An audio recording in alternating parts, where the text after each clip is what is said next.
What up, nation?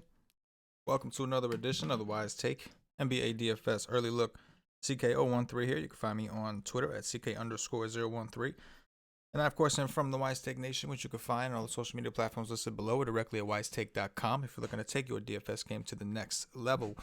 We're a premium DFS content provider as well as a DFS community design to help make you a better DFS player. Check out Side Day Passes available, $2.50 all it costs. If you're new to the channel, welcome. Please subscribe, hit the notifications bell. Don't miss out on any of the free content we put out on YouTube, Podbean, iTunes, Spotify, whatever it is, platform that you're listening or watching us on. And please hit the like button. Likes really go a long way, allow us to continue to do what we do, put out free content on a regular basis. And continue to leave comments, man, whether it's feedback on how you think we can make the show better, whether it's your opinion on the slate, anything. Leave some feedback. I've been trying to be more conscious and answer them when we get comments on YouTube. So I appreciate y'all. That being said, we're going to jump in real quick. Shout out to Paulie D, who's been red hot. We talked about how he won $4,300, I think, last week in an NBA slate. And was real close to taking out six figures on Super Bowl Sunday. Won another $2,500 on, I think, like $400 or $500 risk. So shout out to Paulie D, man. When you're hot, you're hot. And you never leave the table when you're on a heater. That's a real thing. Okay, we're going to start off with Brooklyn and Detroit. We got 7 games. We got FanDuel and DraftKings pulled up. So Kevin Durant's out again. I think Kyrie Irving is probable for this game. I'll confirm that real quick. Yeah, he's officially probable. That being said, James Harden's price has been elevated on FanDuel to $11K. Kyrie fairly expensive. They're both in play. You obviously have to worry about the blowout. Detroit's last game. Granted, they've had some time off since their trip out west, but they played the Lakers, went to double overtime. Usually that's a recipe for disaster, especially when Detroit did just trade Derrick Rose. So he's no longer here. So I have some concerns about this game staying close. However, it is worth noting that every Brooklyn game has been a shootout. It seems like every Brooklyn game is just like a ridiculous 140 to 140, 150 to 150 type game. So we don't want to rule anything out from Detroit. That being said, Jeremy Grant, 7-8 on FanDuel and 7K on DraftKings. The 7K on DraftKings does seem kind of cheap. Take advantage of the fact that KD and his length are out.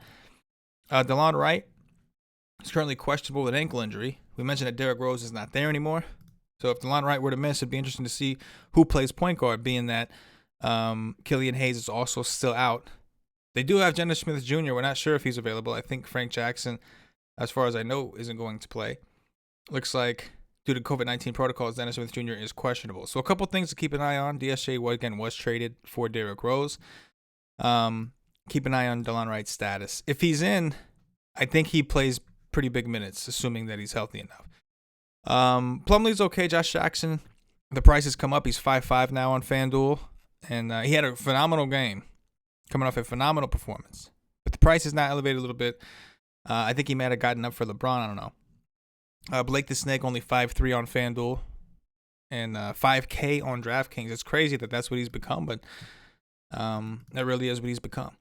So I think a guy we can consider for tournaments just in case he decides to be retro him. But it's difficult to pull the trigger at these prices. I think on FanDuel, Joe Harris is still in play, so is Jeff Green. On DraftKings, Jeff Green and Harris's price has been elevated a little bit.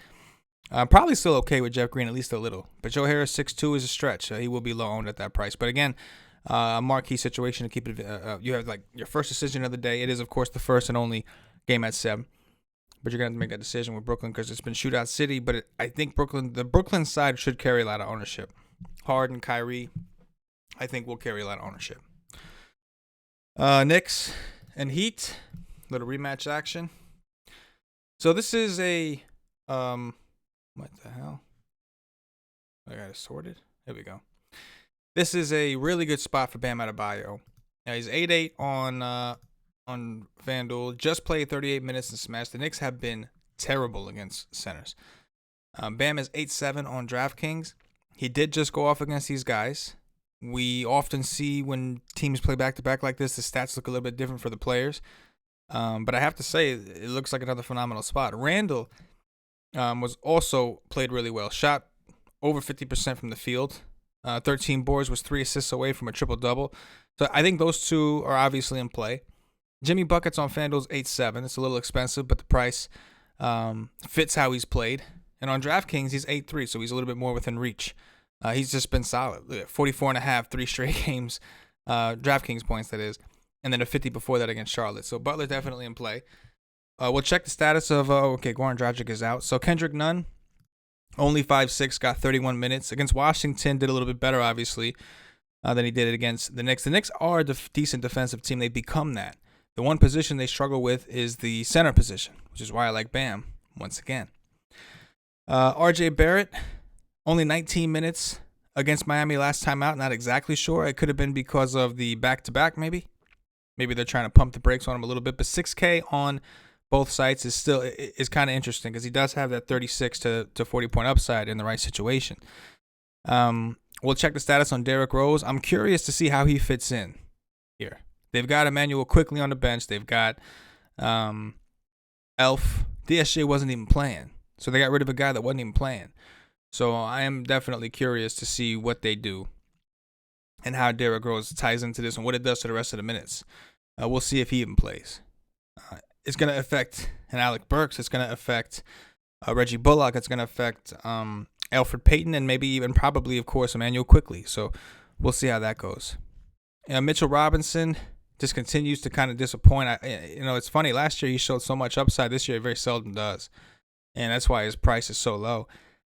If DSJ does not play, Elf has been steadily in 3 straight games with over 30 minutes. I think he's still within reach of on DraftKings price-wise at 4.8. 5.2 on FanDuel. He's still decent, but there's usually more of a competitive situation there.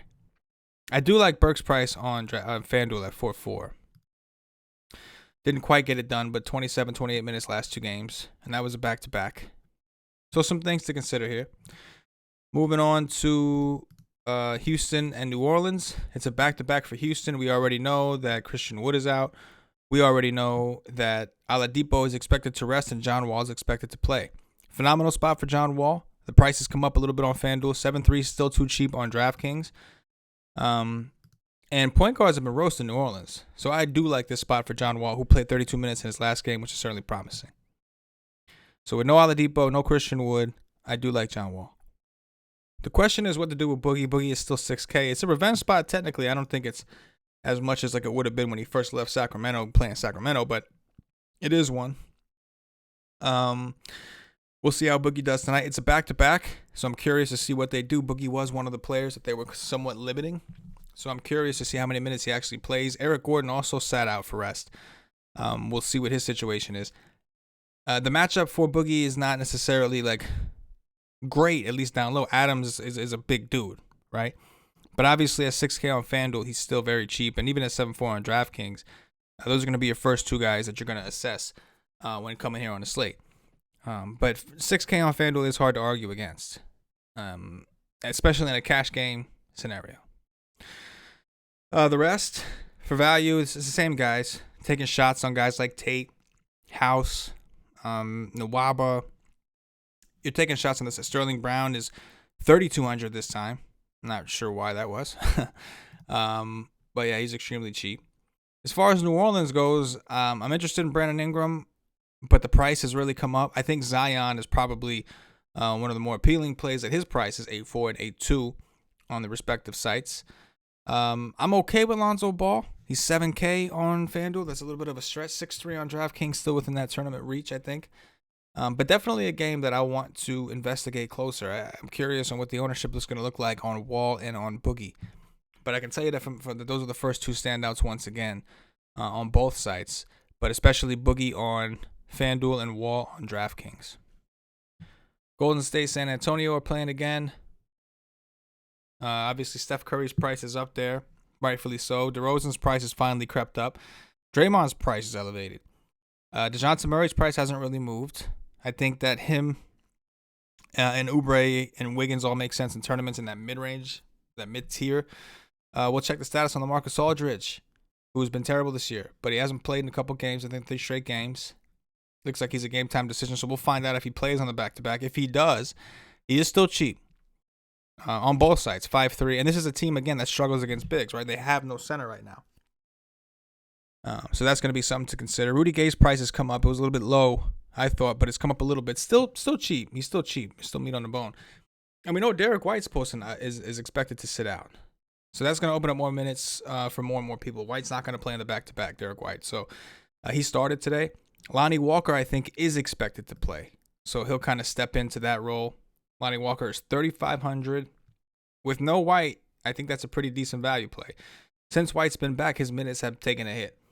But we already know White's going to be out and he's in. I would assume he gets the type of minutes he was getting prior to all that. So I am interested in that. Let's keep it rolling. Orlando and Portland. We got 3 10 o'clock games. How about that?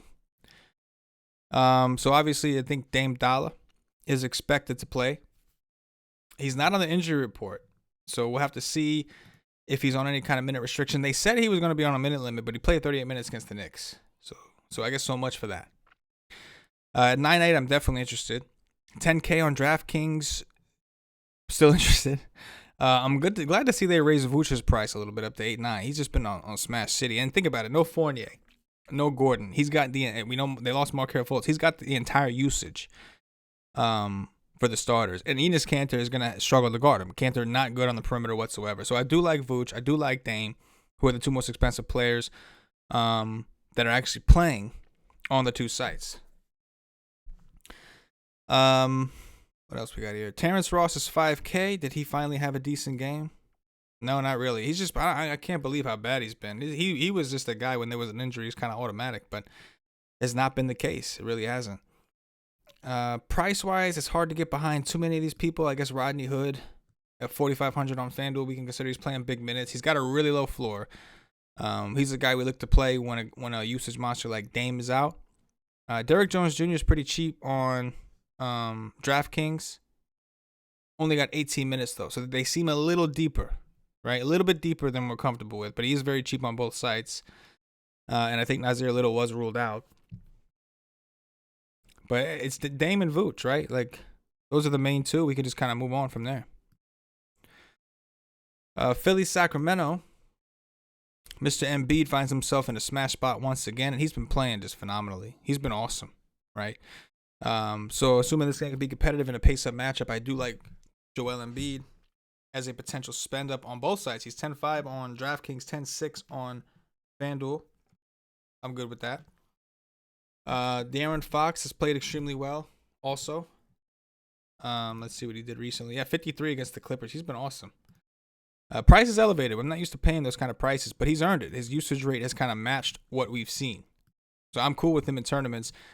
Ben Simmons, 8,400 on FanDuel is interesting. 9-1. I'm sorry, on DraftKings is interesting. 9-1 on FanDuel seems a little steep. Tobias Harris, 8-2 on FanDuel, again, seems a little steep. 7-7 is not the greatest, but again, this is just tournament exposure type plays. Harrison Barnes has been really good this year for the Kings. He has. So I think we can consider him in tournaments. How much is he on? He's 6'4" and 6'9". The pricing is not great. Even Halliburton has crept up in price, so he's earned it. I'm not saying he hasn't earned it. I think Bagley's probably one of the more interesting plays, right? I'm not sure what they're doing. I mean, he's 4,800 on FanDuel, 4.9 on DraftKings. He's got massive upside, but the minutes, what are they doing? Why is he only getting 20 minutes a game? It just doesn't make any sense. Doesn't make any sense at all. But that's what they're electing to do, and as long as they do that, it's hard to go anything substantial.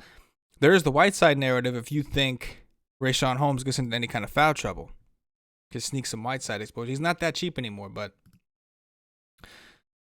he's obviously pretty good. I think Buddy Hield's coming off a pretty good game, right? Yeah, Buddy, decent. What did Whiteside do to get his price up like this? Not real. Okay, against Denver, he did well, but not really a whole ton. It's a big maybe. Embiid to stand out in this game, right? I think so. Boston and Utah. We know Conley's out. Let's take a look at this. We know Conley's out. Jason Tatum, obviously, cash game viable. Assuming Jaylen Brown is out. I may have made an assumption. I don't know if Jaylen Brown is out yet. He's questionable. If Jaylen Brown's in, the price is too steep for cash, but obviously a tournament play. Gobert's kind of interesting against a team like this. But I think that with Conley out, it's Donovan Mitchell, who normally I would say this is a slam dunk for Donovan Mitchell, who looked really good in his first game without Conley. But obviously, I'm more interested in Mr. Jordan Clarkson, who's only 5K Got 30 minutes, was a little disappointing. I'll admit, I had like lock button mode and it was just not the day to do that. 6K on DraftKings, I understand if you don't feel as comfortable. But remember, the 3-pointer is a big deal. On FanDuel 5K, I'll probably lock his ass in. And this is a team, we saw it with Devin Booker, how he always kills him. This is a team where if your perimeter shooters hurt them, outside shooters hurt them. It's the way they play defense. So I do like Clarkson the whole time. I'm cool with Mitchell, but you're paying for that. Clarkson is a cheap alternative, right? And Joe Ingles was also kind of a disaster, I think, right? He's still 4,500 on FanDuel. I'm probably going to go back. 31 minutes. And ended up getting to 20, which wasn't like the worst. On DraftKings, again, at 5'8", not so much. So they're not as much. But on FanDuel, there's a good chance that both those guys end up in my core over there. Kemba Walker at 5'7" will probably be popular once again. But, I mean, if he's this cheap on FanDuel, it's just hard to pass up, especially if Jaylen Brown's out. If Jaylen Brown is in, I guess you can make the argument of for your usage concerns. But those are the main plays that stick out to me. And on DraftKings, again, the price is a totally different world. The pricing is just very different over there. But Clarkson, for sure, either way. That's going to do it for the game by game. Appreciate those of you hanging out with me. Again, don't forget to hit the like button. Leave some comments. Let me hear your thoughts on the slate. And do me a favor and share the show. Somebody that you think plays DFS or wants to play DFS, you think it'll help them to play NBA, share the show. It's free. So you'll be helping me out, helping them out. Everybody wins. For myself, the entire WiseTake Nation, as always, good luck. Yes.